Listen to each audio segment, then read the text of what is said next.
mahal pa rin kita. Kahit na sa krus, ibinigay ng Diyos ang lahat ng mayroon siya para sa atin. Sa kabila ng patuloy na pangbabato, pangungutya, kawalang paniniwala, at patuloy na pagtanggi natin sa Kanya. Nakakamangha kung paanong pinili niya pa rin mahalin, patawarin, at iligtas tayo. Ito ang tunay na pagmamahal ng Diyos. Minamahal tayo ng Diyos kahit na at lalong-lalo na sa mga panahong mahirap tayong mahalin.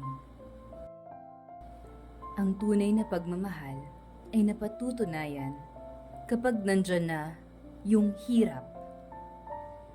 Kapag kailangan ng magpasensya, umunawa, magpakumbaba, magtiis, magparaya, at magsakripisyo.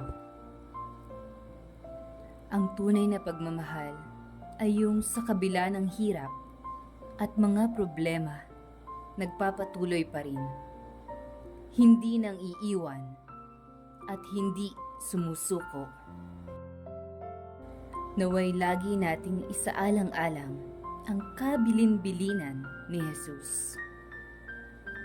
Mahalin niyo ang isa't isa, kagaya ng pagmamahal ko sa inyo.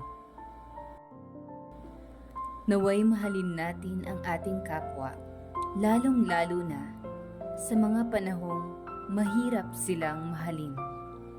Sapagkat ito ang mga panahong higit tayong inaasahan ni Jesus sa pagsunod sa Kanya.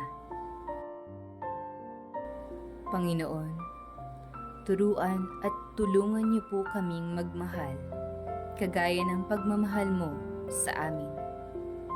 Sa ngalan ni Jesus. Amen.